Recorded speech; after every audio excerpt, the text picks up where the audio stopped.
নমস্কার, আপনাদের সকলকে স্বাগত হাই নিউজ নেটওয়ার্কের পাঁচটার বিশেষে আপনাদের সঙ্গে রয়েছে আমি শান্তম চক্রবর্তী। পাঁচটার বিশেষে আজকে যে বিষয়টা নিয়ে কথা বলবো তার আগে একটুখানি বলতে হবে, এই মুহূর্তে পুজোর মরশুম শুরু হয়ে গিয়েছে, উৎসবের মরশুম শুরু হয়ে গিয়েছে। শুধুমাত্র পুজো নয়, মানে শুধু দুর্গা পুজোই নয়, সেই সঙ্গে সঙ্গে আরও অন্যান্য উৎসবগুলো রয়েছে, যে উৎসব ইনক্লুডেড তার মধ্যে রয়েছে দিওয়ালি অর্থাৎ কালী পুজো বা শ্যামা পুজো, যে নামেই ডাকুন না কেন।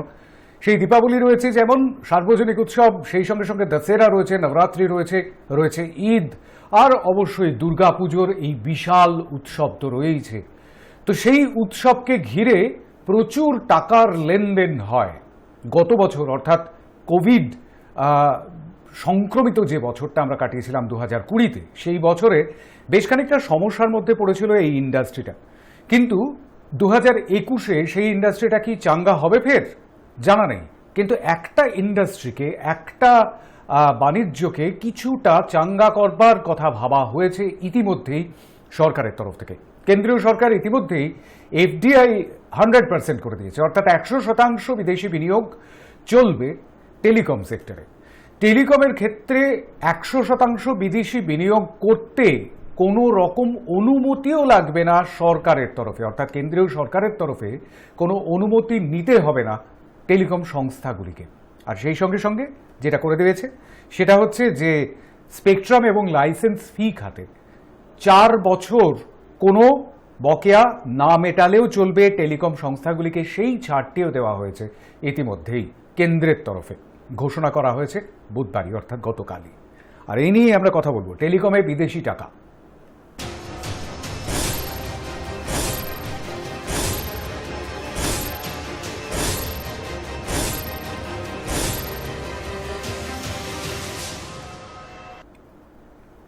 গ্রাহকদের ক্ষেত্রেও কিন্তু একটা বড়সড় ব্যাপার রয়েছে, সেটা হচ্ছে অনেকেই এরকমটা হয় আর কি, প্রিপেড থেকে পোস্টপেডে যদি যান বা পোস্টপেড থেকে প্রিপেডে যদি যান, সেক্ষেত্রে নানান রকম কেওয়াইসি দিতে হয়। তো নতুন করে আর কোনো কেওয়াইসি দিতে হবে না, এটা গ্রাহকদের ক্ষেত্রে ছাড় থাকবে, সেটাই কেন্দ্রীয় মন্ত্রিসভা জানিয়ে দিয়েছে ইতিমধ্যেই। এবং সেই সঙ্গে সঙ্গে ডিজিটাল কেওয়াইসিও চালু হচ্ছে খুব শিগগিরই। সুতরাং বেশ কিছু পরিবর্তনের সামনে পড়ছে টেলিকম ক্ষেত্র। তাতে কি কিছুটা চাঙ্গা হবে অর্থনীতি? ডিজিটাল বিপ্লব বা ডিজিটাল ইন্ডিয়ার যে ছবিটা সামনে রয়েছে এই মুহূর্তে ভারতের, প্রধানমন্ত্রী নরেন্দ্র মোদীর স্বপ্নের সেই ডিজিটাল ইন্ডিয়া সত্যি সত্যি কি এবার যে করোনাকালে ধাক্কাটা খেয়েছিল সেই ধাক্কাটা কাটিয়ে উঠে বেশ খানিকটা চাঙ্গা হবে? সেটাই একটু কথা বলবো। আমাদের সঙ্গে আজকে আলোচনায় যোগ দিচ্ছেন রাজনৈতিক বিশ্লেষক নীলাদ্রি বন্দ্যোপাধ্যায়, স্বাগত জানাই আপনাকে, এবং অর্থনৈতিক বিশ্লেষক ভাস্কর সিংহ রায়, স্বাগত জানাই আপনাকে।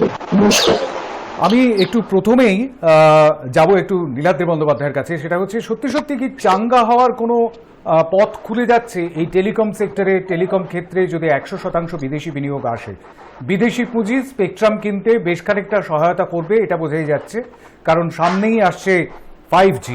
তো সেই 5Gর ক্ষেত্রে এই বিষয়টা এবং ডিজিটাল বিপ্লবের ক্ষেত্রে ডিজিটাল ইন্ডিয়ার যে স্বপ্ন, সেই স্বপ্ন পূরণে কোথাও বেশ খানিকটা পাম্প আপ করবে, বেশ খানিকটা সহায়তা করবে, কি মনে হচ্ছে? শান্তন, 1991 সালে ডক্টর মনমোহন সিং, কংগ্রেস সরকারের অর্থমন্ত্রী, তিনি যে আর্থিক নীতির সংস্কারের সূচনা করেছিলেন, সেই সংস্কারের একটা বড় দিক ছিল বিদেশি বিনিয়োগের ক্ষেত্রে কোনো বাধা থাকবে না বিভিন্ন ক্ষেত্রে। এবার টেলিকম ক্ষেত্রে সেই বাধা ছিল এতদিন, সেই বাধাকে সরিয়ে দেওয়া হচ্ছে। এটা আমি একদিকে মনে করি মনমোহন সিং এর সেই অর্থনৈতিক সংস্কারের নীতিকেই বর্তমান এনডিএ সরকার আরো এগিয়ে নিয়ে যাচ্ছে। এমন একটা সময় এগিয়ে নিয়ে যাচ্ছে যখন ভারতবর্ষের যে শেয়ার বাজার, সেটা রেকর্ড উচ্চতায় পৌঁছে গেছে। শেয়ার বাজার আমরা জানি উচ্চতায় পৌঁছয় ভবিষ্যৎ এক্সপেকটেশনের কথা ভেবে, অর্থাৎ শেয়ার বাজারে বিনিয়োগকারীরা মনে করছেন যে ভারতবর্ষের অর্থনীতির ভালো দিন আসছে। দ্বিতীয়ত, এই মুহূর্তে দাঁড়িয়ে আজকেই সম্ভবত একটি ফোরকাস্ট, একটি বিদেশি সংস্কার, তাতে দেখা যাচ্ছে 2022 সালে সারা বিশ্বে বড় অর্থনীতির মধ্যে সর্বোচ্চ বৃদ্ধি হবে ভারতের অর্থনীতিতে। আর তৃতীয়ত এই মুহূর্তের ফোরকাস্ট অর্থাৎ এই বছরের যে ফোরকাস্ট সেখানেও দেখা যাচ্ছে ভারতের অর্থনীতি সম্ভবত 10% বেশি গ্রো করতে শুরু করেছে। এবারের গ্রোথটাকে অনেকে বলছে এতটা ডিগ্রোথ হয়েছিল এর জন্য করোনার প্রকোপে, সেই জন্য এই গ্রোথ নয়। কিন্তু 2022 সালে বিশ্বের সমস্ত অর্থনীতির তুলনায় যেখানে ভারতবর্ষের প্রজেকশন হচ্ছে হাইয়েস্ট গ্রোথে, সেখানে আমাদের এই প্রজেকশন তো ভারত সরকার করেনি, বিশ্বের অর্থনৈতিক সংস্থা করেছে। সেইখানে আমাদের দাঁড়িয়ে বলতে হয়, এই পরিপ্রেক্ষিতে দাঁড়িয়ে যখন বিদেশি বিনিয়োগ খুলে দেওয়া হচ্ছে টেলিকম সেক্টরে, আমি আশা করব টেলিকম সেক্টরে নয় অন্যান্য সেক্টরেও, যেমন ধরুন রিটেল সেক্টর, সেখানেও 100% পুঁজি বিদেশি পুঁজি অ্যালাউ করা হবে। আসলে যারা বিদেশি পুঁজির বিরোধিতা করেন তারা দেশীয় শিল্পপতিদের হয়ে লড়াই করেন এবং কনজিউমারকে বঞ্চিত করেন। যারা ক্রেতা, আপনি ক্রেতার কথা বলছিলেন, ক্রেতারা বঞ্চিত হয়, অর্থাৎ তারা কোথাও দেশীয় পুঁজিপতিদের পক্ষে দাঁড়িয়ে ক্রেতাদের বিরুদ্ধে লড়াই করেন। বহু রাজনৈতিক দল আছে যারা বিদেশি পুঁজির বিরোধিতা করেন, তারা কিন্তু ক্রেতাদেরও বিরোধিতা করেন। আজকে এই সরকার যে সেই বদ্ধ মানসিকতা, যে মানসিকতার জন্ম হয়েছিল জওহরলাল নেহরুর আমল থেকে, যে মানসিকতার জন্য ভারতবর্ষের অর্থনীতির গ্রোথ, হিন্দু রেট অফ গ্রোথে অর্থনীতির কথা বলছি, আটকে গেছিল, যে মানসিকতা থেকে বেরিয়ে আসার পথ দেখিয়েছিলেন ডক্টর মনমোহন সিং, কংগ্রেসেরই অর্থমন্ত্রী, সেই মানসিকতা থেকে বেরিয়ে আসার পথে আরেকটি পদক্ষেপ ভারতবর্ষের অর্থনৈতিক মুক্তির একটি পদক্ষেপ আমি বলবো এটা। এটা টেলিকম ক্ষেত্রের একটা ঐতিহাসিক মোড়, যারা দেশ গড়া এবং জোড়ার ক্ষেত্রে গুরুত্বপূর্ণ ভূমিকা নেয়, এমনটাই বলেছেন প্রধানমন্ত্রী নরেন্দ্র মোদী। সত্যি সত্যিই কি এই টেলিকম ক্ষেত্রের ঐতিহাসিক মোড়টা দেশ গড়া এবং দেশ জোড়ার ক্ষেত্রে বেশ খানিকটা গুরুত্বপূর্ণ ভূমিকা নেবে? কি মনে করছেন ভাস্কর সিংহ রায়? দেখুন, এটা নিয়ে খুব বেশি এখনো ডিটেল আমি পড়াশোনা করে উঠতে পারিনি। এটা অ্যাকচুয়ালি টেলিকম সেক্টর নয়, it is 100% FDI under automatic root.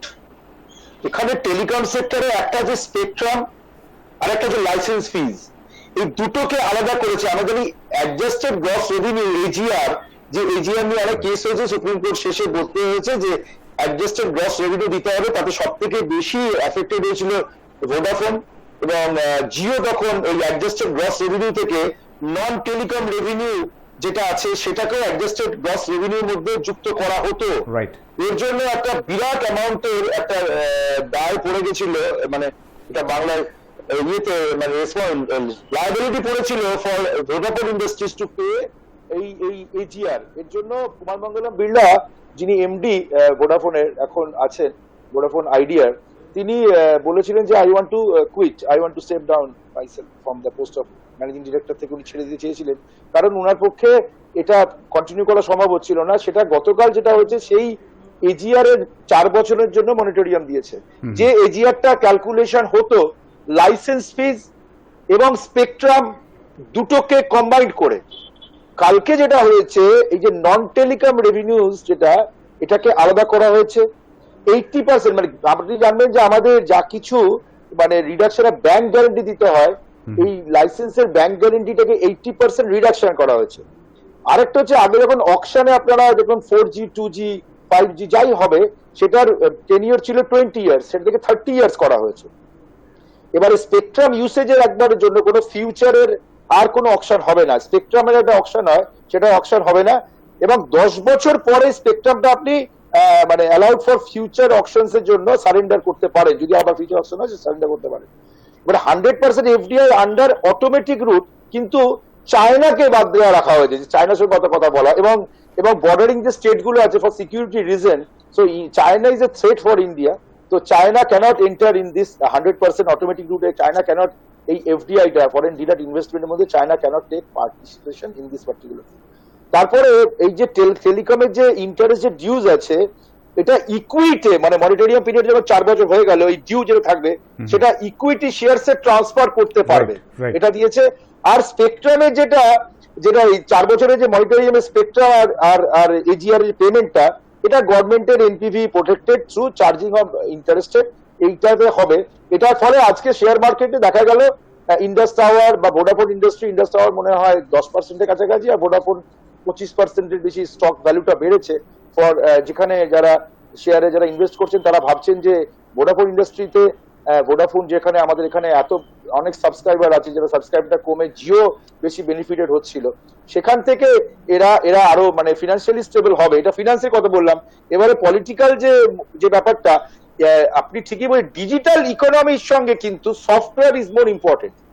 Telecommunication speed 5Gর অনেক বেশি, মানে এটা নিয়ে আমি যেহেতু সফটওয়্যার কোম্পানির সঙ্গে অ্যাটাচড আছি, যে এবারে 5Gর জন্য অনেকগুলো আপনার এত টাওয়ার লাগবে না, small tower it will cover lesser area, অনেক ছোট ছোট টাওয়ার, সেগুলো অনেক জায়গাতে বসাতে হবে। কিন্তু speed 5G speed is very important.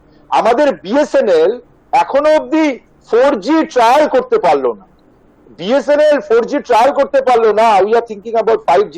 তাহলে আমাদের বিএসএনএল যেটা আমাদের ভারত সঞ্চার নিগম লিমিটেড, সেইটার যে এত সম্পত্তি, এটাকে কি করা হবে, এটা আমরা জানতে চাই। এটাকে চিন্তা করতে হবে যে বিএসএনএল এর এত ইনফ্রাস্ট্রাকচার, এত স্পেকট্রাম, এত সবকিছু 4Gর জন্য এখনো ট্রায়াল অব্দি করতে পারলো না, তাহলে সেটা কি অবসলিট হয়ে যাবে? কারণ এটাতে এজিআর এর আজকে যেটা বেনিফিট দেওয়া হলো, the private parties will be more beneficial. It is beneficial for the private parties. For BSNL মানে গভর্নমেন্টের ওন যেটা, তার জন্য কিন্তু কিছু বলা হলো না। তাকে বেল আউট কি করে করা হবে? তার যে আজকে আপনি যে কলকাতা টেলিফোন ভবন থেকে আরম্ভ করে সবাই আজকে ভাড়া দেওয়ার জায়গায় চলে গেছে, এত বড় ইনফ্রাস্ট্রাকচার লাগে না, হিউজ পোর্শন ল্যান্ড আছে, তাহলে সেগুলোর জন্য কি করা হবে? বিএসএনএল দেশীয় সংস্থা, সেটাকে ঠিক করা হলো কিনা জানি না টেলিকম সেক্টরে। এবং এর সঙ্গে সঙ্গে ডিজিটাল ইকোনমি যেটা বলছে, তার জন্য সফটওয়্যার ইজ মোর রিকোয়ার্ড। এই সফটওয়্যারের ইমপ্লিমেন্টেশনের পার্টটা, একটা হচ্ছে সফটওয়্যারের ইমপ্লিমেন্টেশন পার্ট। আপনারা দেখবেন আমি ইনকাম ট্যাক্স রিলেটেড সফটওয়্যার ইনফোসিসকে দিয়ে করানো হয়েছে, and yesterday was the last date, যে আলটিমেটাম দিয়েছিল বাই নির্মলা সীতারামন জি, যে বলা হলো যে তোমরা ইনকাম ট্যাক্সের যে সফটওয়্যারটা বানিয়েছো এটা কাজই করছে না। সো ডিজিটাল ইকোনমিতে, ইনফ্রাস্ট্রাকচারাল ডেভেলপমেন্ট ডিজিটাল ইকোনমিতে, এই যে গভর্নমেন্ট সেক্টরে রেভিনিউ কালেকশনের জায়গাটা, ইনকাম ট্যাক্স আছে, জিএসটি আছে, সেখানে the performance is very poor.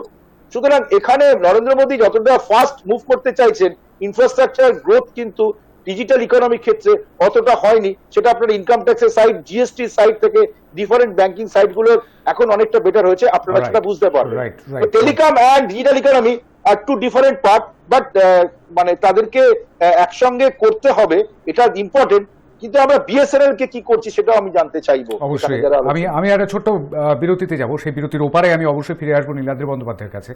কারণ এই মুহূর্তে যেমনটা দেখা যাচ্ছে, এই ঘোষণার পরে, কেন্দ্রীয় মন্ত্রকের এই ঘোষণার পরে বেশ কিছুটা স্বস্তির নিঃশ্বাস ফেলেছেন টেলিকম সংস্থাগুলির কর্ণধাররা, এবং তারা বেশ কিছুটা খুশিও। কিন্তু দেশের যে অন্যতম একটি বলা যেতে পারে পিলারের মতন বিএসএনএল, সেই বিএসএনএল এর ঠিক কি হবে? মনে রাখতে হবে একটি বিষয়, সেটি হচ্ছে নরেন্দ্র মোদী, ভারতের মাননীয় প্রধানমন্ত্রী, তিনি ঘোষণা করেছিলেন যে 2025 সালের মধ্যে 5 ট্রিলিয়ন অর্থাৎ 5 লক্ষ কোটি ডলারের একটা অর্থনীতি তৈরি করা হবে। ভারতের অর্থনীতি কি? এই সঙ্গে সঙ্গে আরও একটি বিষয় মনে রাখতে হবে, সেটা হচ্ছে আমি একদম শুরুতেই উল্লেখ করেছিলাম যে 5G টেকনোলজি আসছে, আর সেই 5G টেকনোলজির ক্ষেত্রে লাইসেন্স বা স্পেকট্রাম কেনাবেচা ইত্যাদিতে যদি অর্থের একটা যোগান না থাকে, সেক্ষেত্রে সমস্যায় পড়বে টেলিকম সংস্থাগুলি, এবং সেই টাকাটা পৌঁছবে না আর সরকারের রাজকোষে। সুতরাং এই সমস্যাটা মেটানো বোধহয় খুব দ্রুত দরকার ছিল। যে সমস্যায় পড়েছিল ভোডাফোন আইডিয়া বা ভিআই, সেই সমস্যা অন্যদের ক্ষেত্রেও আসতে পারে। রিলায়েন্স জিও আসবার পর থেকে অন্যান্য সংস্থাগুলো বেশ খানিকটা ধাক্কা খেয়েছিল, খুব সত্যি কথা। কিন্তু সত্যি কি সবচাইতে বেশি ধাক্কা খেয়েছে বিএসএনএল? আমি সেই প্রশ্নটা নিয়ে চলে যাব নীলাদ্রি বন্দ্যোপাধ্যায়ের কাছে। না, শুধু বিএসএনএল ধাক্কা খেয়েছে বলবো কেন, পাবলিক সেক্টরের অধিকাংশ সংস্থা, এগুলো একটা সাদা হাতি পোষার মতো একটা নীতি ভারত সরকার স্বাধীনতার পর থেকে গ্রহণ করেছিল। সাধারণ মানুষের ট্যাক্সের টাকা নেওয়া হবে, সেই টাকায় কিছু অ্যাসেট তৈরি করা হবে, সেই অ্যাসেট আনইউটিলাইজড হয়ে পড়ে থাকবে। বিএসএনএল এর ক্ষেত্রেও দেখুন বিশাল পরিমাণ অ্যাসেট আনইউটিলাইজড হয়ে পড়ে আছে, আর সাধারণ মানুষকে পরিষেবা দেওয়া হবে না।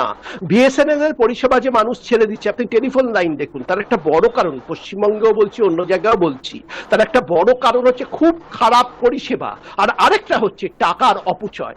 এই যে টাকার অপচয়ের মহাযজ্ঞ 1947 সাল থেকে ভারতবর্ষে শুরু হয়েছে, এবং যখনই এই পাবলিক সেক্টরের সাদা হাতিগুলোকে বিক্রি করার চেষ্টা করা হয়েছে, বিভিন্ন দলরা রাজনৈতিক কারণে বিরোধিতা করেছে। কিন্তু যে প্রশ্নটা সাধারণ মানুষ দাঁড়িয়ে করছে, সাধারণ মানুষের টাকা মানে ট্যাক্সের টাকায় কেন এইসব সরকারি কর্মীরা ফুর্তি করবেন মানুষকে পরিষেবা না দিয়ে? এই প্রশ্নটা উঠছে যে টেলিকমের মতো একটি ক্ষেত্রে সরকার কেন থাকবে?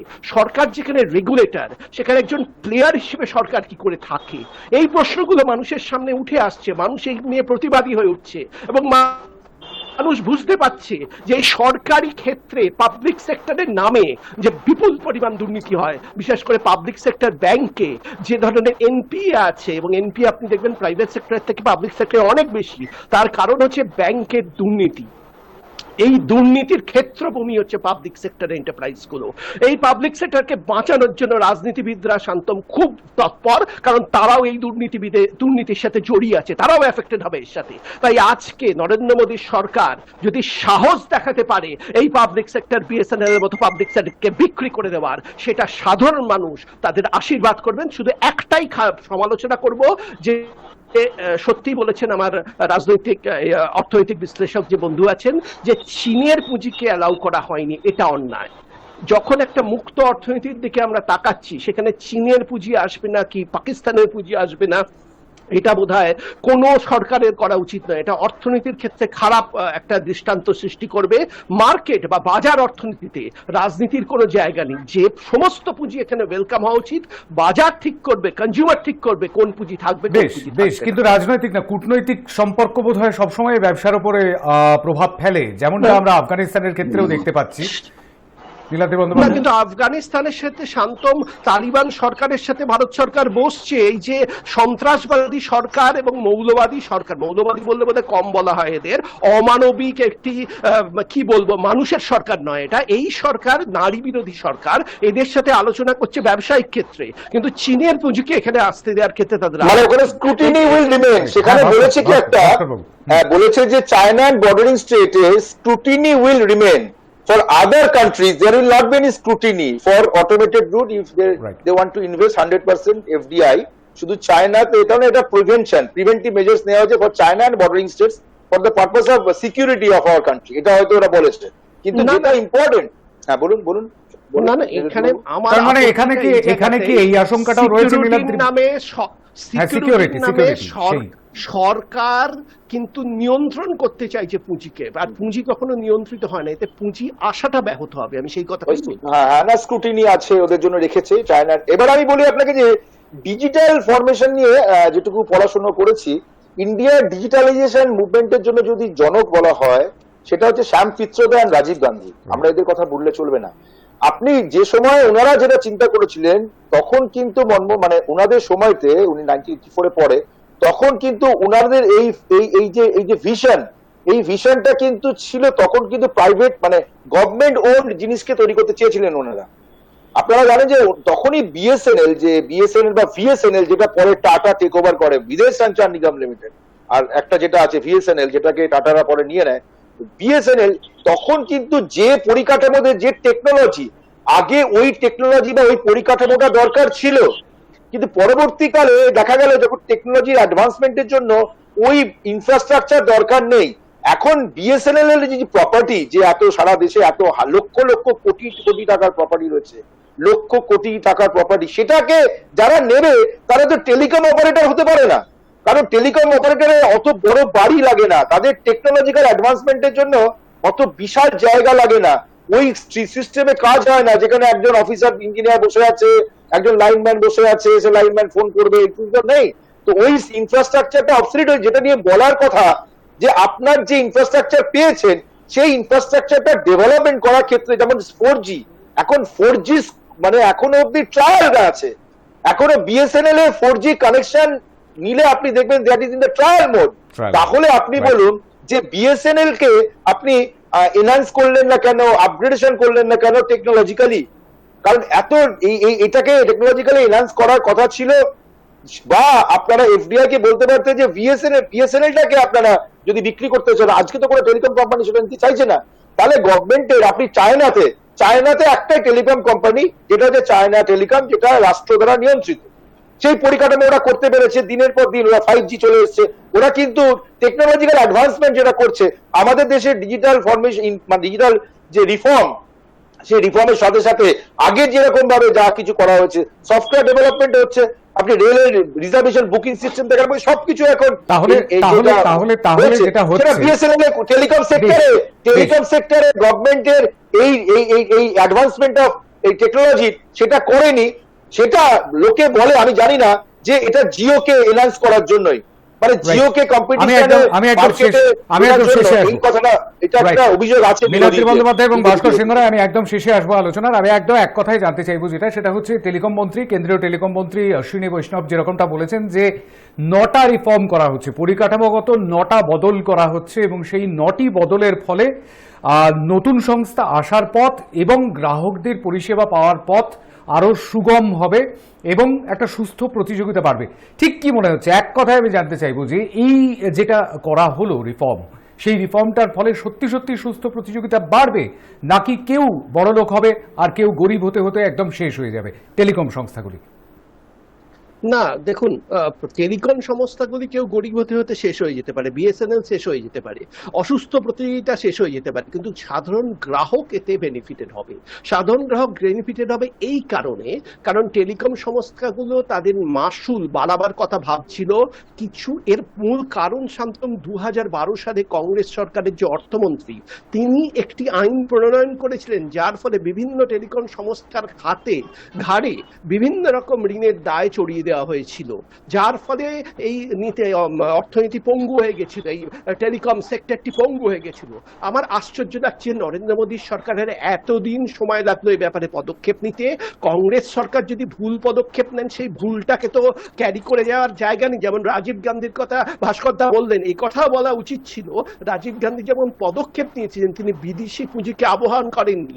তার ফলে কি হয়েছিল, ভারত একটা বিরাট ব্যালেন্স অফ পেমেন্টস ক্রাইসিসে পড়েছিল রাজীব গান্ধীর সময়, এবং রাজীব গান্ধী সরকারকে দুর্নীতির অভিযোগ ঘাড়ে নিয়ে সরে যেতে হয়েছিল। তিনি যে পাবলিক সেক্টরকে সাপোর্ট করেছিলেন, তার পেছনে এই দুর্নীতিতে মদত দেওয়া এবং একটি পরিবারকে পুষ্ট করার কোনো ধারণা কাজ করছিল কিনা আমরা জানি না, ভারতের মানুষ অন্তত তাই মনে করেছিল। বেশ, আমি একদম শেষে ভাস্কর সিংহ রায়ের বক্তব্য শুনবো 1 মিনিটের মধ্যে।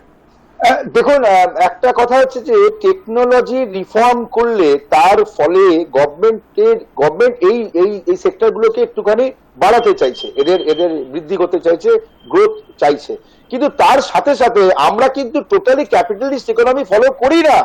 আমাদের যে ইনফ্রাস্ট্রাকচার, দেশের ইনফ্রাস্ট্রাকচারের জন্য যে এত লক্ষ লক্ষ কোটি টাকার ইনভেস্টমেন্ট, সেটা একদিনে তো নীল হয়ে যাবে, তার কোনো ভ্যালু থাকছে না। আমি বলতে চাই যে যখন ভারতবর্ষ নেহেরু, আপনি নেহেরুকে কি বললেন আমি বলতে চাই না সে নিয়ে, কিন্তু তারা founder of our nation, builder of our nation, এই স্ট্রাকচারটা আপনি একদিনে চেঞ্জ করতে পারেন না। আমি একটু বলি, আমাদের এখানে দেশীয় যে কোম্পানিগুলো, যা ইনফ্রাস্ট্রাকচার আমার আপনার ট্যাক্সের টাকা দিয়ে তৈরি করা হয়েছিল, সেগুলো টেক ওভার করার জন্য কেউ আসছে না এগিয়ে। আপনি শুধু লাইসেন্স ফিস পেয়ে গভর্নমেন্ট বসে থাকবেন যে আমি তো বিজনেস করব না, আমি পরিষেবাটাও, টেলিকম একটা পরিষেবা ছিল ভারতবর্ষের রাষ্ট্র কিন্তু পরিষেবা দিত, এটা কিন্তু ব্যবসা করতো না। আজ এটা ব্যবসা হয়ে দাঁড়িয়েছে। ভারতবর্ষ পরিষেবা, টেলিকম পরিষেবার জায়গায় টেলিকম সার্ভিসে পরিণত হয়েছে। সার্ভিস আর এটাকে মানে বাংলাতে কি বলে, বিজনেস। এই বিজনেস আর সার্ভিসের দুটো ডিফারেন্ট। এখন আর টেলিকমটা পরিষেবা থাকবে না, ব্যবসা হয়ে গেল, ব্যবসা। টেলিকম ব্যবসা। ভারত রাষ্ট্র নিজেকে টেলিকম পরিষেবা থেকে মুক্ত করার লক্ষ্যে, আমি জানি না আর টেলিকম বিষয়টি টেলিকম পরিষেবা থেকে নিজেকে মুক্ত করার লক্ষ্যে, ব্যবসার লক্ষ্যে, শুধু লাইসেন্স ফিস পাওয়ার লক্ষ্যে যে সমস্ত ভারতবাসী পরিষেবা পেতেন, তারা পরিষেবা থেকে বঞ্চিত হলেন। বিদেশি লোক নিয়ে আসার পথ চওড়া হলো, খুব সত্যি কথা। আমি আলোচনাটা শেষ করবো ঠিক এই জায়গা থেকে। অবশ্যই ডিনাই করা যায় না, এবং নেহেরু তোষণ করেছেন ক্যাপিটালিস্টদের, এটা মনে রাখুন।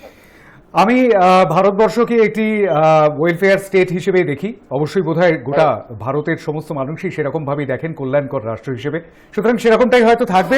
আমি জানি না সার্ভিস আর বিজনেসের মধ্যেকার যে সীমারেখাটা, সেই সীমারেখাটা মুছে যাবে কিনা ভবিষ্যৎ দিনে। শান্তম, কার কল্যাণ, ক্যাপিটালিস্টদের না কনজিউমারদের? বেশ, সেই বিতর্কটা তোলা থাক অন্য দিনের জন্য। আজকের জন্য মানে আজকের মতো এই মুহূর্তের মতন ধন্যবাদ জানাচ্ছি ভাস্কর সিংহ রায়কে, ধন্যবাদ জানাচ্ছি নীলাদ্রি বন্দ্যোপাধ্যায়কে আমাদের সঙ্গে আলোচনায় উপস্থিত থাকবার জন্য। টেলিকম সেক্টরে 100% বিদেশি পুঁজি, আর তার জন্য সরকারকে অনুমতি দেওয়ারও, সরকারের কাছে অনুমতি নেওয়ারও কোনো প্রয়োজন পড়বে না। তাতে কি টেলিকম সংস্থাগুলো চাঙ্গা হবে?